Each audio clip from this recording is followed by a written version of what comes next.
Halo, Assalamualaikum warahmatullahi wabarakatuh. Terima kasih untuk yang sudah datang ke channel aku. Kalau belum subscribe, tolong jangan lupa di subscribe, kemudian bunyikan lonceng, dan jangan lupa kasih like serta komentar biar aku makin semangat ya. Terjerat Cinta Om-Om, episode 163, calon istri. Alisa sudah berada di dalam kamarnya. Alisa tidak ada henti-hentinya menatap wajah bayi mungilnya, wajah yang begitu sangat cantik dan juga imut-imut. Atar duduk di samping bayinya itu, menatap wajah putrinya dan kemudian berpindah ke wajah istrinya. Dari tadi liatin Isa, terus liatin anak, ucap Alisa. Sama, ucap Atar. Hidungnya punya Habi, ucap Alisa yang memandang hidung putrinya. Atar tersenyum dan menganggukkan kepalanya. Pria itu mencium kening putrinya, kemudian pipi putrinya kiri dan kanan. Pipinya lembut sekali. Atar merasakan betapa lembutnya pipi putrinya. Atar kemudian memandang istrinya, mencium kening istrinya, pipi istrinya kiri dan juga kanan. Ia juga mencium bibir istrinya.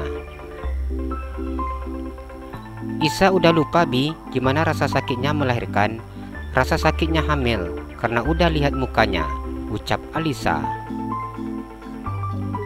Sayang, ucap Atar yang menatap wajah istrinya. Atar kemudian mencium bibir istrinya berulang-ulang kali. Atar tidak bisa menyembunyikan rasa bahagianya memandang istrinya. Katanya sudah ada nama. Mana namanya? Tanya Atar kepada istrinya. Pria itu begitu sangat senang ketika istrinya mengatakan sudah memiliki nama untuk putri mereka, karena dia itu sangat tidak pandai untuk mencari nama untuk putrinya. Isa kasih namanya Rania Auristela, ucap Alisa yang sudah mempersiapkan nama tersebut. Panggilannya siapa? Tanya Atar. Stella. Cantik, ucap Atar. Ia begitu sangat menyukai nama yang diberikan oleh istrinya, karena dia tahu istrinya sudah lama memikirkan nama untuk putrinya. Bi, panggil Alisa. Ada apa? Tanya Atar. Habi belum makan? Tanya Alisa. Suaminya belum makan sejak pagi. Alisa begitu sangat mencemaskan suaminya.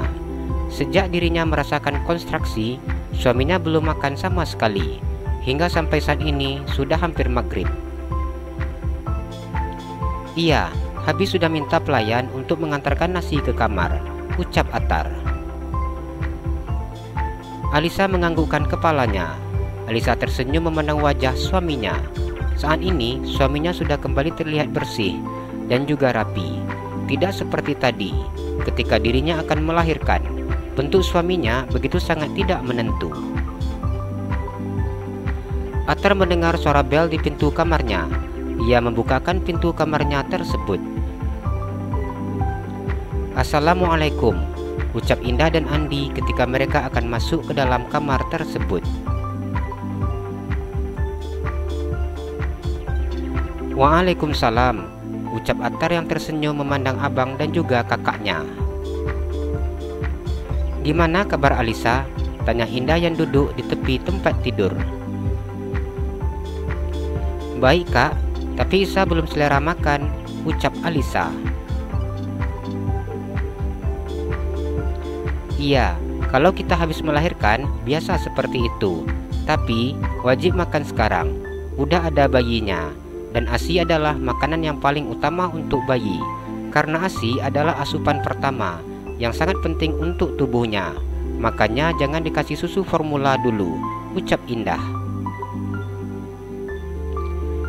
Iya kak, tapi ASInya belum ada, ucap Alisa. Enggak apa-apa, yang penting sering dikasih, biar ASInya keluar. Isa juga wajib makan sayur, karena itu sangat bagus untuk memperbanyak ASI. Indah menjelaskan. "Iya kak," jawab Alisa. Alisa memandang ke pintu kamarnya. Alisa melihat Ferdi yang masuk ke dalam kamarnya setelah mengucapkan assalamualaikum terlebih dahulu. "Pulang?" tanya Attar memandang Ferdi. "Iya, soalnya tadi mama telepon, katanya Aunty mau melahirkan. Jadi 2 hari besok aku libur, makanya aku pulang ke sini, pengen lihat adik," ucapnya yang sedikit tersenyum. Indah melihat bayi yang tidur di sebelah Alisa. "Cantik sekali," pujinya. Ia kemudian menggendong bayi tersebut. "Mama gemes pengen bawa pulang," ucap Indah sambil melihat wajah bayi yang sedang tertidur tersebut. "Nggak bisa, walaupun kita saudara, tapi aset masing-masing," jawab Attar dengan sedikit tersenyum. "Kamu itu nggak boleh seperti itu, Dek," ucap Andi. Ferdi duduk di sofa dan memandang bayi yang saat ini digendong oleh mamanya. "Cantik banget ya, Pak," ucap Indah yang duduk di sofa dan melihat wajah cantik bayi itu ke suaminya. Andi memandang wajah cantik bayi mungil tersebut. "Apa papa mau pegang?" tanya Indah.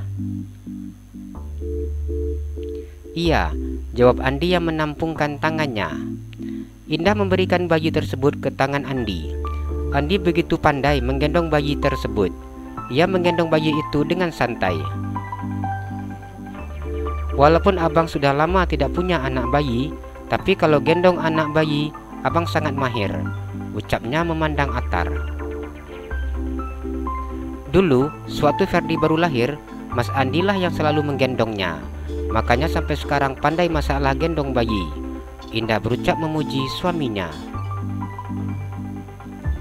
"Gimana nggak pandai sih, Ma? Orang mama tiap hari bantuin orang," ucap Andi. "Lagian, Dek, kita sebagai laki-laki jangan cuma pandai menggendong yang besar aja, gendong yang kecil juga harus bisa," ucap Andi sambil tersenyum kecil memandang istrinya yang sudah duduk di pinggir tempat tidur. Attar tertawa mendengar ucapan abangnya. "Menggendong yang besar aku sangat mahir, tapi kalau gendong yang sekecil ini aku masih enggak berani," ucap Attar. Andi tertawa mendengar ucapan adiknya. "Sini abang ajari," ucap pria tersebut penuh percaya diri. "Tangannya harus berada di posisi ini, Dek." Andi menunjukkan telapak tangannya yang di posisi menahan kepala bayi. "Dan tangan yang satu lagi harus berada di bagian punggungnya seperti ini." Andi berusaha mengajari adiknya. Attar mencoba mempraktekkan apa yang diperintahkan oleh Andi. Tangannya tampak gemetar saat ia memegang bayi mungil tersebut. Attar kemudian tersenyum ketika merasakan sudah bisa menggendong bayinya. "Sudah pandai ya gendongnya. Sekarang sini abang pegang lagi. Ini anak kamu. Nanti kamu akan pegang dia lama-lama. Sedangkan abang cuma ketemu sebentar," ucap Andi yang kembali mengambil bayi dari tangan adiknya. "Apa sudah dikasih nama?" tanya Indah. Alisa menganggukkan kepalanya. "Sudah, Kak." "Siapa?" tanya Indah.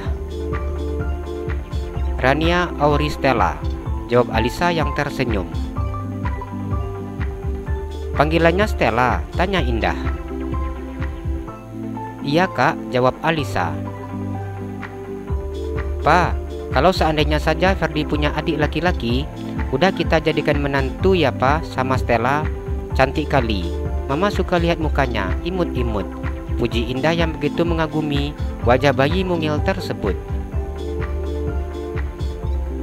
"Iya, Ma, kalau sama Ferdi sepertinya enggak mungkin.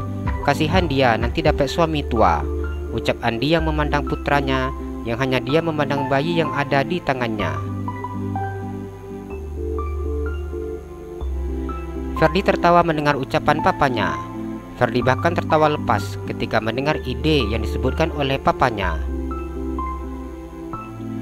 Enggak dapat mamanya, dapat anaknya, ucapnya di dalam hati. Coba aku gendong calon istri, Pak, ucapnya asalan. Ferdi tersenyum geli ketika mengucapkan kalimat tersebut.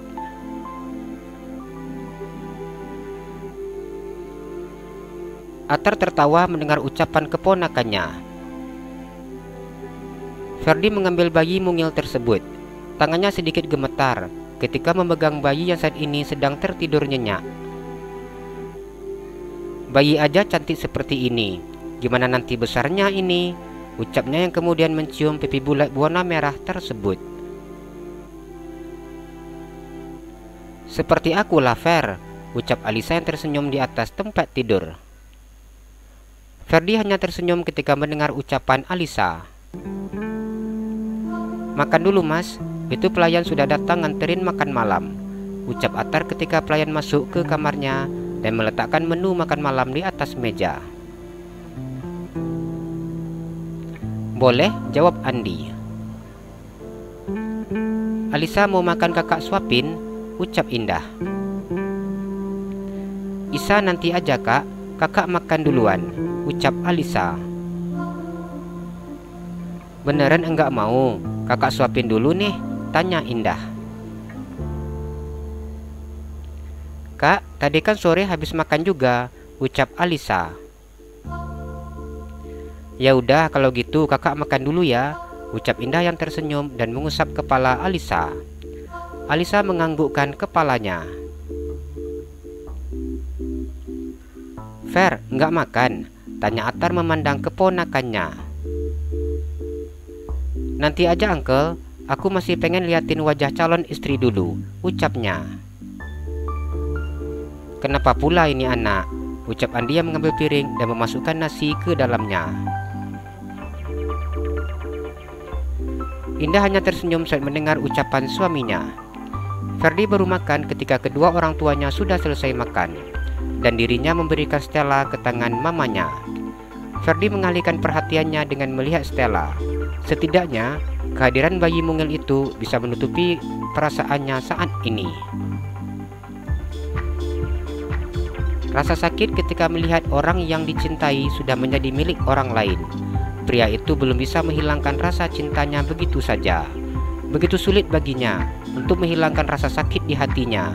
Meskipun dirinya sudah berusaha untuk melupakannya, rasa itu seakan senang bermain-main di hatinya.